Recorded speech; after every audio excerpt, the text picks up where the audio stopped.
like era, old 'cause school. there's something cool about like preserving that piece of history. That time period, probably much the way you feel about something like Red Dead Redemption 2. 100%.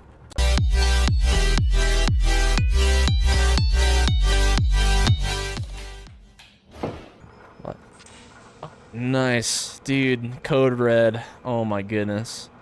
When was the last time you had a Mountain Dew? It's been a long time since I've had a Mountain Dew. Ugh. Ugh, stimulate your senses. New 5 gum.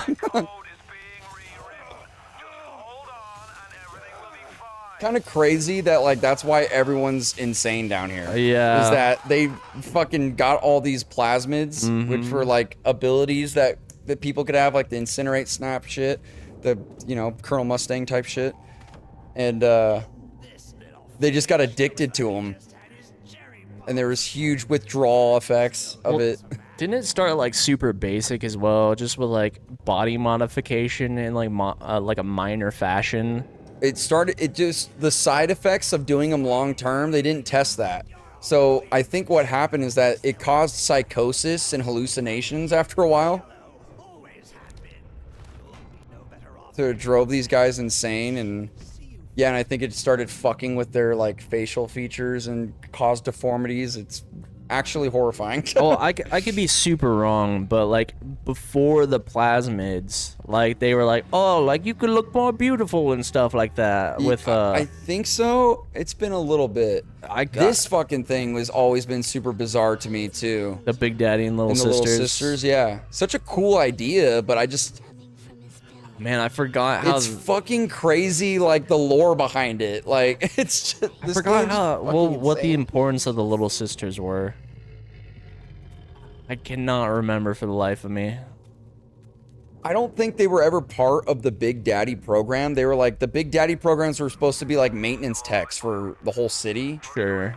And I think that they had this like weird, like protective kind of attachment to the Little Sisters. The Little Sisters, I think, were just orphans. All those little girls were just orphans that would sneak away and hide from the orphanage through It's gonna bother me. Through the like holes in the wall, you know? Yeah, I feel like I'm just forgetting something major. In DualShock, Little Sisters are young girls who were genetically modified to extract Adam. Adam, right. A powerful right. substance, that's what I was looking for. From corpses, they're always accompanied by a Big Daddy. The protectors, and are essentially immune to damage unless the Adam is harvested. The story of the Little Sisters involves their creation, their role in Rapture, Adam economy. I do remember that actually, yeah, because that's what. No, they weren't. They were. Su Chung was experimenting on them. Yes, but Tenenbaum is who I'm thinking of that wanted to basically keep them in an orphanage because she thought the experiments on them were fucked up. I'm misremembering it. Yeah, I'm pretty rusty on my knowledge. It's been a while since I played this, to be completely real with you. So I'm definitely gonna misspeak when it comes to some of the lore on this. Oh, dude, me too. Fucking A.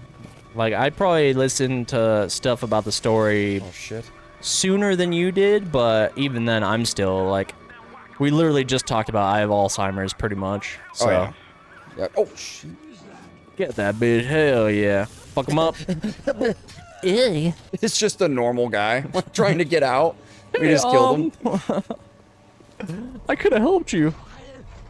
Whoop. Oh, shit. Sorry, I had to shoot up. Gotta reload. Had to put the fucking the Powerade into my fucking veins. Have you ever done any like challenge runs on here, like not using plasmids or something like that? No, I haven't played the game that much. I've played this game maybe 4 or 5 times. Oh, that's pretty good. Wow. I mean, the game's been out for almost 20 years. I mean, sure, dude. Fuck, don't remind me, bro. You know, I've had 20 years to play it a few times, but God damn. I want to say the last time I played is like 2021 or something like that. It's been like 4 years since I played this. Okay. Dude, yeah, man. And the importance of this game, like, and it's still culturally relevant, and like, the twist is still like pretty good to this day for like the new player. Mm-hmm. Yeah, I would agree. I feel like the background sound effects are like loud, but the dialogue is not. Is there any way to boost that? Cloisters have cut me off from them. If you can reach them in Neptune's bounty, maybe, just maybe. Because like, dude, the thing is that like you're kind of just thrown into this world. You're like, what the fuck? Like my plane crashed and I'm down here now. Like it's so wild. But yeah, then good luck. once you already played it, it makes complete sense. Like everything makes sense. You know what I mean? Like No, straight up, yeah. I love that too. Like retroactively going back and be like, oh fuck, like, and yeah, like everything comes to a head that much more when you do another playthrough. I said do by the way. Yeah. Yep, classic. See, like if you look at this, like it looks like someone made some sort of little memorial thing here. Yep. Andreas Rionis. Yeah. Cashmere restaurant. Why is it today and not then? Dude, and the vocal performances on these splicers is really cool too. They do a great job at like just adding this like disturbing element to them, you know? Well, and like from that too, nice, hell yeah. She was babying her blicky. What's cool is I'm doing that thing that we just talked about where you're forgetting what you're talking about. Yeah. As we're talking about it. Yeah. Oh my god, I just had it too. Just to add to that though, like you'll hear some of these splicers just start like spitting nonsense. I'm like, whoever was like writing the dialogue for that, I wonder if they just told them to go in a booth and just be like, just say some crazy shit. Like they're like, we don't have any written dialogue for you. Yeah, go full schizo. Just go, yeah, literally. Because it worked. Because there's times in this game where I'm like, what the fuck? Like, I think what I was gonna say was about multiple playthroughs.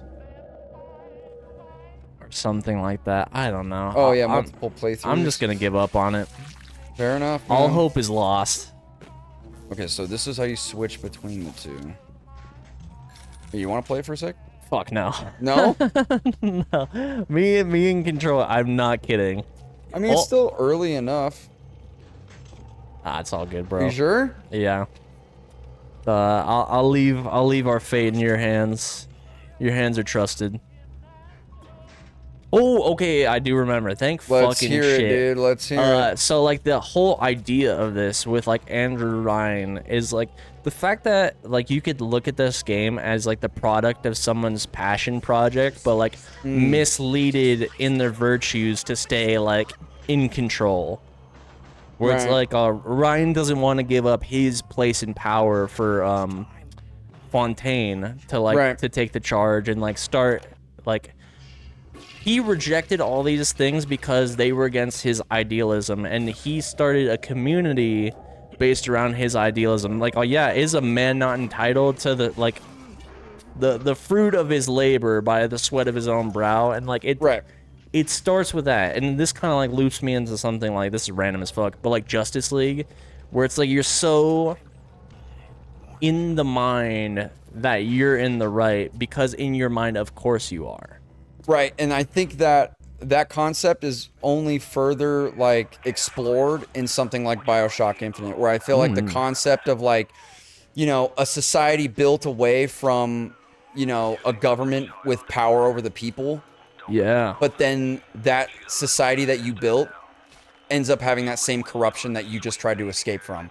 Which I think is extremely compelling to speak on, you know, and I think that says a lot about society, you know, where it's like no matter like how right you may believe, like you were just saying, how right you may believe you are, or how well you, or like how hard you try to differentiate yourself from the society you just branched yourself a part of, you end up, you know, succumbing to the same flaws as that society, and same flaws as like the thing that you're standing up against, regardless of like religion and whatnot, and which they really tap into that in Infinite, which is really cool. Fuck yeah. The only thing I give this game a little bit more credit for is that this game just feels more eerie than Infinite. Sure. But Infinite is very good. I like Infinite a lot, but I do like that these games explore that, which is a pretty deep concept. Yeah, you were telling me that Infinite was like eerie in its own right. That's a little bit of artifacting right there. Yeah. It's eerie in the way of like unsettling. Like the best way I can describe it is like if you've ever watched Avatar: The Last Airbender, when they go to Bossing Say, Say, yeah. and everyone there is like acting like it's perfect and everything's a perfect reality, and that's exactly how Infinite feels. Fuck yeah. Where it's like everyone, it's like you walk around the city, you're like, this is beautiful, but like after about like 10 minutes of exploring it, you're like, there's something Not right, underneath yeah. all of this that is disturbing. Yeah, which is really cool, and they nailed that perfectly. And the thing that's really cool about that, oh, that's fucking cool. Golden Film Reel, you've unlocked an episode of Director's Commentary. Play it That's now. probably Ken Levine. Okay. Talking about his game. That's which, tight. You know, shout out Ken Levine because he's the mastermind behind this and Infinite. Which, just little side note, you just don't really see that anymore. Like your Hideo Kojimas, Ken Levines, people like that just make pieces of art like this. You know, shout out to that era when we had that, but... Well, and just like talking love on your game, like you feel like you can't help but to feel in this era that developers or producers or whoever are just like shitting out these games or movies because it's like, oh, of course it's profitable. Like, the thing I always walk away with is I just don't want stuff to feel phoned in. I want people to feel passionate about what they're making, Right. because it's gonna shine through 100 times out of 100. And Right. the same thing is going to be true about someone phoning it in. Like, you're going to realize, like, dude, I'm kind of getting fatigue on the word fatigue, but, like, dude, like, people saying, I'm tired of the Souls, like, I'm tired of, I don't know, insert popular... Well, dude, but I think the reason why this is happening a lot with a lot of things is because there's not enough variety Totally. on what people are consuming, what people are actually consuming, all right? There's enough variety of what's out there to consume, but the problem is that there's an oversaturation of everything. We've talked about this extensively. Oh, yeah. So when something gets even remotely popular, you watch how the fucking industry of whatever that thing is just milks the shit out of that one thing until you're like, there's fatigue on this now. You're seeing it with the Souls game. You saw it with the Marvel movies. You're seeing it all over the place because they just want to make money, man. So they're like, they just want to make whatever, instead of making games like this where you think when they fucking developed this game, they had any thought in their mind that it was going to be a huge success. This game is so abstract, dude, that they probably were like, fuck it, we just want to make the game that we want. And it became a hit. Totally. That's the thing that, like, just tying it back to how we started this whole playthrough, it's like, dude, they just don't do that anymore. They don't make the things that they want to make. I mean, it's not like it never happens, but it's just so rare now that, like, you really got to, like, cherish it when you get it, like your Silent Hill 2s, you know? Like, they just don't make... And it just makes me sad because you don't see those types of things make as much money because people were more willing to, like, kind of take a gamble on something and just see if it was good. Well, and then, yeah, like, right now you get a lot of copy-paste, but, like, a thing I want to give this game a little bit of kudos for, and the type of horror is not unfamiliar, but it's another example of the variations in horror that you get.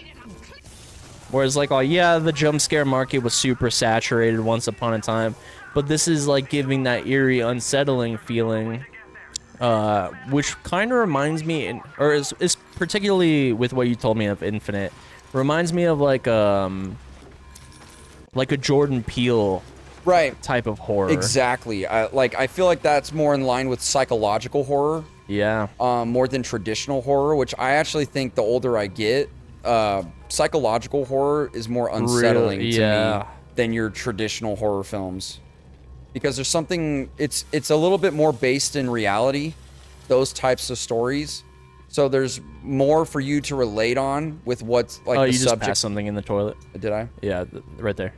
No, other one. Bam. Good catch, dude. Good catch. You got your bro down. There's just more to relate on depending on what it is you're watching or playing with the subject matter. But it's based enough in reality to where you're like, I could see this happening. And I feel like that kind of horror is a little bit more scarier because it's something that could happen. You know what I mean? Well, and this is kind of going into what I value as, like, a person. But, like, yeah, jump scary is great in the moment. But psychological horror is something that sits with you and gives you something to chew on after the experience is over. And that's why it's more valuable to me, because I walk away from it like, yeah, those scares were scary, but it didn't really make me think about anything. I think a good way to like put it is like there's a difference between something being scary and something just being disturbing. Sure. You know, disturbing I feel like is truly scarier to me these days. If it's something is truly disturbing, you know. Absolutely. Like Fallout 4, just to kind of, it's just reminding me of this, like the experiments that the Vault Tech company would do on the people that were in the vaults. Remember how I was telling you about that? Like that's like one of the best parts of Fallout. Uncovering Is all that that. when you go into a vault, it does the same thing that this game does, where you're walking around the vault and you're kind of trying to piece together. I'm gonna take a sip of this real quick. Yeah, you're good. But you're trying to piece together how like what happened to them, why did they die, what was the experiment they were doing, and it's environmental storytelling where you got to figure that out. Which there's some vaults that are more disturbing than others, but those ones that are disturbing, like by the time you read all those fucking those, like, not the teleprompters, whatever they are, the terminals. Sure. When you go through all the terminals, like, there's been times where I'd read it and I was just like reading a full terminal of someone's like log of what was happening to them, and I was just like, this is fucked up. Like, it was disturbing to read. Fuck yeah. Like, You know? this is like as a little aside, like aesthetically, like this is super charming to me. And in that kind of 50s and 60s vein, it makes me think of Robert Pattinson's The Batman. A little bit. Because, like, what's so weird and cool about that movie is you can't quite distinctly place, like, the time period. No. Everything that Bruce or Batman touches feels so 50s and 60s, but, like, updated to the modern era. But there's also people walking around with smartphones. It's cool that yeah, I was gonna say, it's cool that movie feels like it's in its own bubble. Yeah. In a way, which I think is really cool, because Gotham, I feel like, should kind of feel like that. Actually, I feel like Gotham should feel like its own bubble away from everything else, Oh, most definitely. because it always felt like that to me as a kid.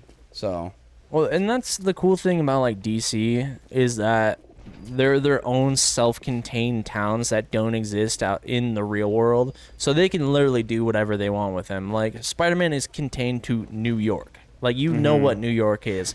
Gotham or Smallville or fucking Metropolis or Star City can be whatever the writer wants it to be. And they can tailor it to tell the story that they want to. I'm like, that's kind of cool. But also, like, thinking on this, too, is, like, I don't know what year this game takes place. Like, everything that we're in right now is contained in the 50s and 60s. But that doesn't necessarily mean that we are from the 50s and 60s. Mm-hmm. Like, we can be coming back way late. Like, this, we could be in the 80s for all we know. Mm-hmm. But this place that we're going through... Well, it has to be, because this motherfucker's still alive that we're talking to.